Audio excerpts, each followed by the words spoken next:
Salam sejahtera dan salam serak kusayang. Buletin UKAS edisi tengah hari 9 April 2020 bersama saya Ines Jeratan Seribu. Memulakan buletin UKAS dengan Ketua Menteri mempengerusikan mesyuarat Jawatan Kuasa Keselamatan Negeri Sarawak.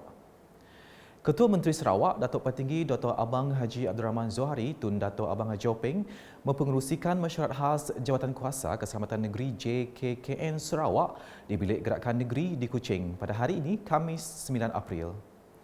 Mesyuarat JKKN Sarawak kali ini yang diadakan menerusi sidang video turut dihadiri oleh Timbalan Ketua Menteri Tan Sri Dato' Amar Dr. Jem Jemut Masing dan Menteri Muda di Pejabat Ketua Menteri Hal Ehwal Korporat dan UKAS Abdullah Saidul.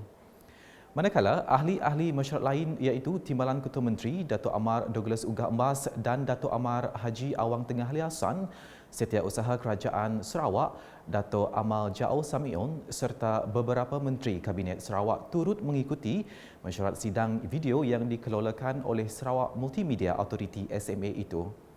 Mesyuarat khas ini secara keseluruhannya memfokus kepada perkembangan semasa dalam Sarawak mengenai pandemik COVID-19 dan Perintah Kawalan Pergerakan PKP.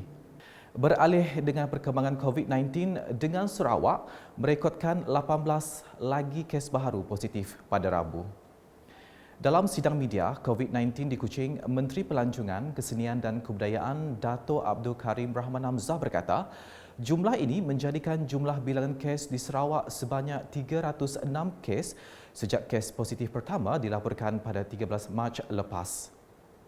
Daripada 18 kes tersebut, 14 kes dirawat di Hospital Umum Negeri Sarawak di Kuching, 3 adalah di Hospital Sibu dan 1 adalah kes yang dirawat di Hospital Miri. Dalam sidang media sama, Kementerian Kerajaan Tempatan dan Perumahan Sarawak bersama Bomba Sarawak kini sedang melaksanakan operasi Nyah Cemar di tempat awam. Jelasnya, sebanyak 51 kawasan yang sedang dan akan dilakukan operasi Nyah Cemar bermula 30 Mac hingga 14 April ini di seluruh Sarawak. Di Kuching ada 22 kawasan yang telah dikenal pasti.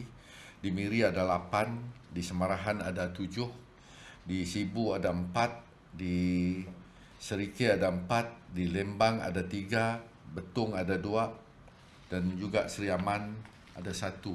Kawasan-kawasan ini selalunya kawasan-kawasan yang selalu dipergi oleh penduduk-penduduk macam pasar dan sebagainya. Sementara itu, beliau memberitahu seramai 16 orang telah dipenjara manakala 35 orang lagi telah didenda akibat melanggar PKP. Berikut adalah kes tangkapan harian mengikut daerah sehingga semalam. Untuk Kuching ada 6, untuk Mukah 5, untuk Sibu 4, untuk Miri 2, untuk Marudi ada 2, untuk Lawas 2, untuk Padawan 1, untuk Kota Semarahan 1, untuk Serian 1, untuk Lubuk Antu 1. Jadi jumlah keseluruhan yang telah ditangkap 25 orang. Berita seterusnya.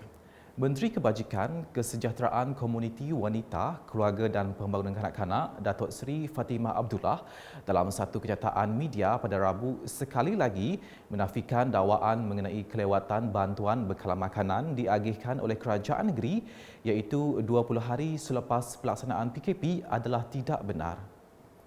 Jelas Datuk Seri Fatimah, operasi penghantaran bantuan bekalan makanan telah mula dijalankan sejak peruntukan diumumkan oleh Ketua Menteri pada 29 Mac lalu dan masa yang diambil tidak melebihi seminggu di mana setakat ini semua kawasan telah melaksanakan pengagihan bantuan kepada kumpulan sasaran.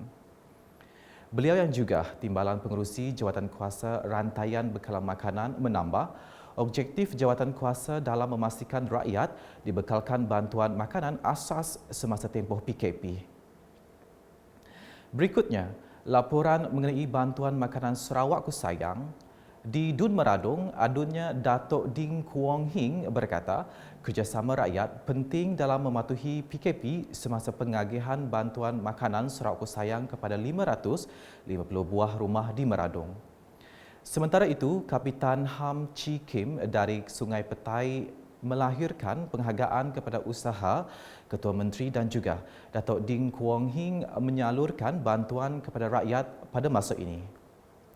單含之前我覺得呢，我係背帶嘅 kapitan 非常多謝我嘅 GM 向我嘅納多丁我嘅 YP 係咪東區嘅我對表方面對多謝佢，因為對是向相當俾我呢用石管量但係講夠債㗎啦。 Manakala Ketua Kaum Sungai Galan Leong Tak Leong berkata, penduduk di kampung tersebut turut menghargai usaha Datuk Ding Kuang Hing yang sentiasa mengambil berat kebajikan mereka. 今天感到很高兴，能够得到我们大岛陈冠新来分配这些粮食给我们的阿兰坡民。在此，我也感谢大岛那么爱护我们的坡民，感谢他，谢谢。 Manakala di Sebuyau, sebagai langkah memerangi penularan wabak COVID-19, Jawatan Kuasa Kemajuan dan Keselamatan Kampung JKKK Kampung Tebeluk Sebuyau mengambil tindakan untuk mengawal keselamatan dengan menutup beberapa laluan ke kampung tersebut. Ketua Kaum Kampung Tebeluk, Poli Mat berkata, terdapat 3 jalan utama iaitu jalan masuk Kampung Hulu, Kampung Tengah dan Kampung Hilir ditutup bermula dari jam 7 pagi hingga 7 malam termasuklah lorong-lorong kecil untuk kegunaan motosikal juga turut ditutup. Selain itu, langkah ini bertujuan untuk mengelak orang luar atau orang yang tidak dikenali masuk ke kampung, terutamanya masa musim payak atau ikan. Kita bukan menghalang, tetapi keadaan telah memaksa kita terpaksa mengambil langkah sedemikian. Bercakap ketika ditemui Unit Komunikasi Awam Sarawak UKAS, beliau memberitahu penutupan laluan itu akan berterusan sehingga tamat tempoh pelaksanaan Perintah Kawalan Pergerakan PKP seperti yang diumumkan oleh kerajaan. Sebelum mengakhiri buletin UKAS, sama-sama kita amalkan doa terhindar dari wabak penyakit.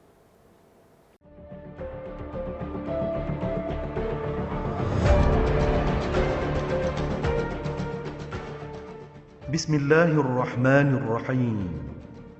Allahumma inni a'udzu bika minal junun wal judhami wal baras wa sayyi'il asqam. Ya Allah, sesungguhnya aku berlindung denganmu daripada penyakit gila, kusta, sopak dan sebarang jenis penyakit yang menggerunkan.